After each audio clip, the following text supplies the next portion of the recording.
sur C'est Demain, vous regardez 7 jours en Chine, votre magazine d'information sur la Chine. Nous revenons chaque semaine sur l'actualité marquante des derniers jours. Ce lundi marquait le 11e jour de la fête du printemps en Chine.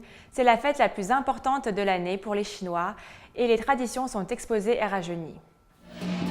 C'est sans doute la plus longue nouille de la Terre. La nourriture chinoise traditionnelle est aussi appelée nouille de longévité.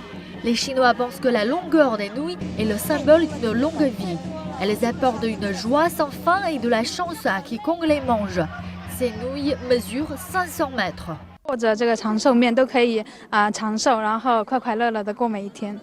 Dans la ville de Xijiang, province du Guizhou, l'ethnie Miao marque l'année lunaire avec un banquet traditionnel à une longue table.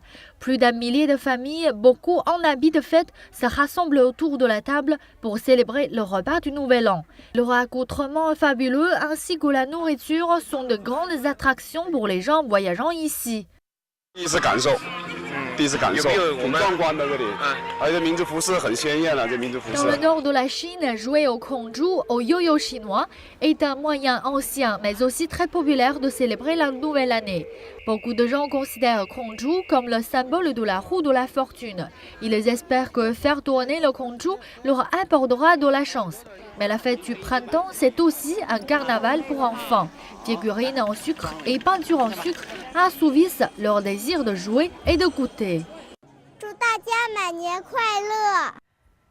Durant le festival du printemps, le Temple du ciel de Beijing en profite pour renouer avec la tradition et organise une cérémonie céleste selon les rites anciens. En Chine, cette cérémonie était la plus importante de l'année, mais cette pratique est tombée dans l'oubli avec la fin du féodalisme, il y a plus d'un siècle.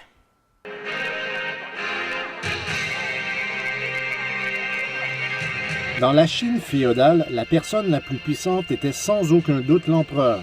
Il décidait du destin de ses ministres, des membres du gouvernement et des dirigeants militaires. Tous, bien sûr, le craignaient. Tout cela n'existe plus aujourd'hui, mais durant le festival du printemps, une cérémonie est organisée pour reproduire une scène du culte comme dans la Chine ancienne. Tout cela dans le but d'attirer les touristes. Nous avons créé tous les costumes, les accessoires et organisé le déroulement de la cérémonie selon des archives de la dynastie des Qing. Le Temple du ciel est sur le palmarès du patrimoine mondial de l'UNESCO, non seulement pour son architecture, mais aussi pour sa culture, ce qui inclut ses rites.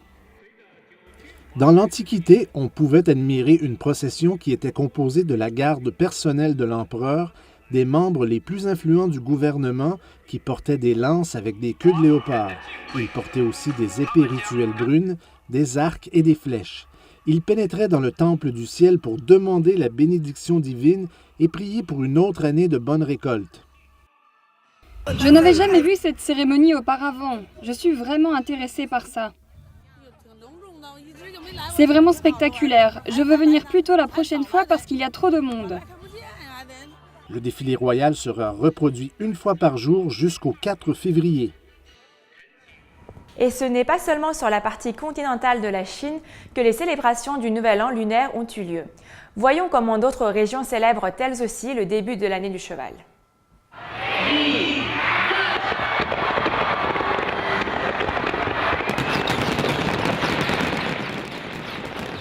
Le somptueux feu d'artifice annuel a réjoui la foule qui s'est rassemblée samedi soir le long de Victoria Harbour pour marquer le Nouvel An par des détonations. D'une durée de 23 minutes, le spectacle a nécessité 30 000 feux d'artifice qui a été vu par quelques 330 000 personnes. 8 ensembles de feux d'artifice représentaient différents thèmes et ont embrasé le ciel au-dessus du port. Et cela a été un festin à la fois pour les yeux et pour les oreilles, puisque de la musique accompagnait le spectacle.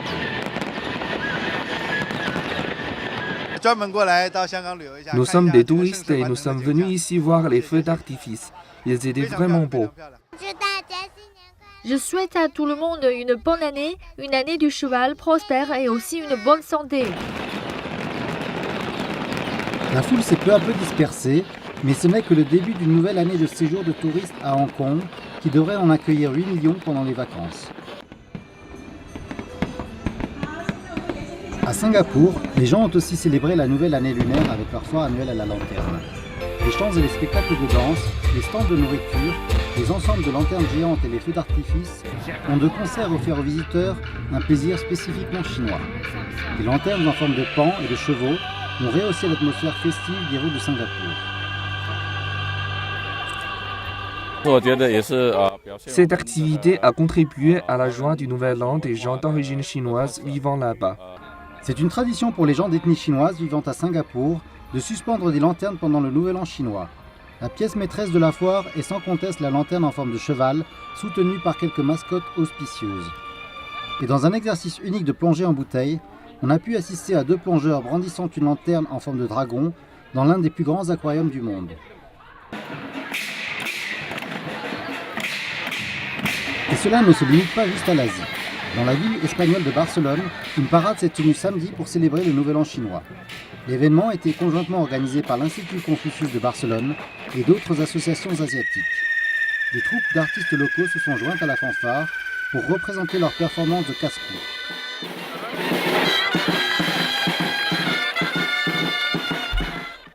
Je pense que c'est une activité très amusante. Elle combine à la fois la culture chinoise et la culture espagnole. Alors c'est très agréable d'y assister. C'est la première fois que j'assiste à un tel spectacle. C'est très ludique, très coloré. J'adore ça.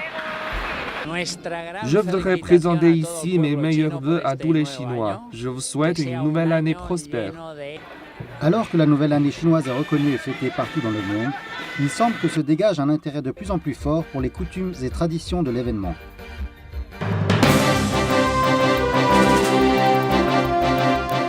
L'année du cheval est arrivée et des centaines de millions de personnes ont accueilli la nouvelle année en regardant à la télé le gala de la fête du printemps de CCTV, l'émission de télévision la plus regardée au monde.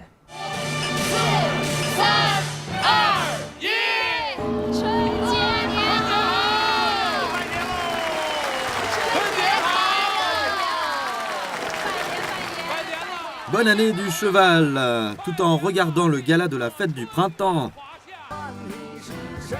Comme d'habitude, le gala mettait en scène des chanteurs, des danseurs, de petites scénettes ou encore du dialogue comique croisé et des arts martiaux. Pour attirer les jeunes, la pop star sud-coréenne Lee Min-ho était invitée. Lee a chanté une chanson pop en coréen et en chinois et a été interprétée par Harlem Yu de Taïwan.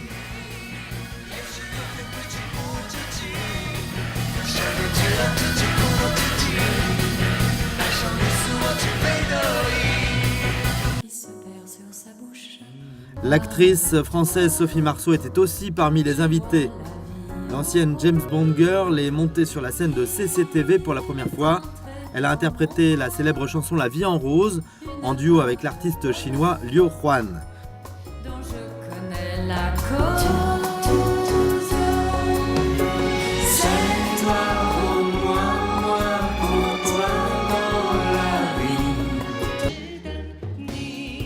Et de Hong Kong, la chanteuse Kelly Chen et l'acteur Tony Leung Ka-fai ont dansé la valse tout en chantant.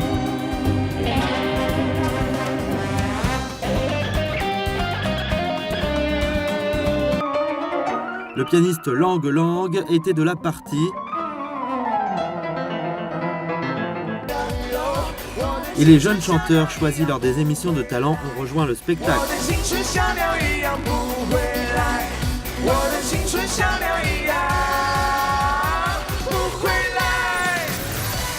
Le cheval était à l'honneur tout au long de cette soirée.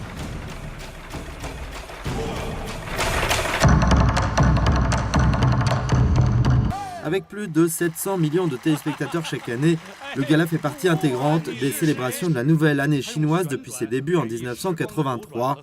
Cette année, le célèbre réalisateur de comédie, Fang Xiaogang, a été nommé directeur général du gala. C'est la première fois qu'une personnalité extérieure à CCTV est nommée à ce poste. Les Chinois célèbrent la nouvelle année lunaire avec des objets artisanaux. Mais grâce à la technologie mobile, ils célèbrent et partagent aussi leurs vœux grâce à leur smartphone. Tout est fait à la main. Des distiques sont attachés aux portes, des décorations sont accrochées aux fenêtres ainsi que des papiers découpés afin que les gens aient une année bénie et abondante. Et d'autres éléments fascinants sont observés dans les foires de temple où des figurines en sucre suscitent un fort intérêt parmi les visiteurs. Cet art m'a été transmis par mon arrière-grand-père. Je pense que faire des figurines en sucre est une belle manière de célébrer la nouvelle année. On trouve également des figurines faites en pâte à pain. Les visiteurs adorent. Fabriquées à partir de peinture et de riz gluants, les artisans transforment cette base en création colorée et d'aspect vivant. Mais avec la prédominance des smartphones aujourd'hui, les doigts des gens sont occupés avec d'autres tâches liées à la nouvelle année. Je viens juste d'avoir un enfant, donc je n'ai pas vraiment la force d'aller rendre visite à ma famille cette année. À la place, j'ai enregistré une vidéo avec mon bébé et je souhaite à tout le monde une bonne année grâce à WeChat. Les applications de messagerie instantanée changent la façon dont de nombreuses personnes restent en contact durant la nouvelle année. Les restaurants peuvent être réservés en ligne, tout comme les achats de la nouvelle année, et ceux du bout des doigts. Cela n'a jamais été aussi pratique qu'aujourd'hui, avec une multitude de choix pour célébrer la nouvelle année. Hong Kong est connu comme étant la troisième industrie du cinéma dans le monde et le deuxième exportateur de films. L'heure de gloire des films tournés à Hong Kong est passée. Cependant, on assiste à une recrudescence des coproductions dans l'industrie cinématographique hongkongaise.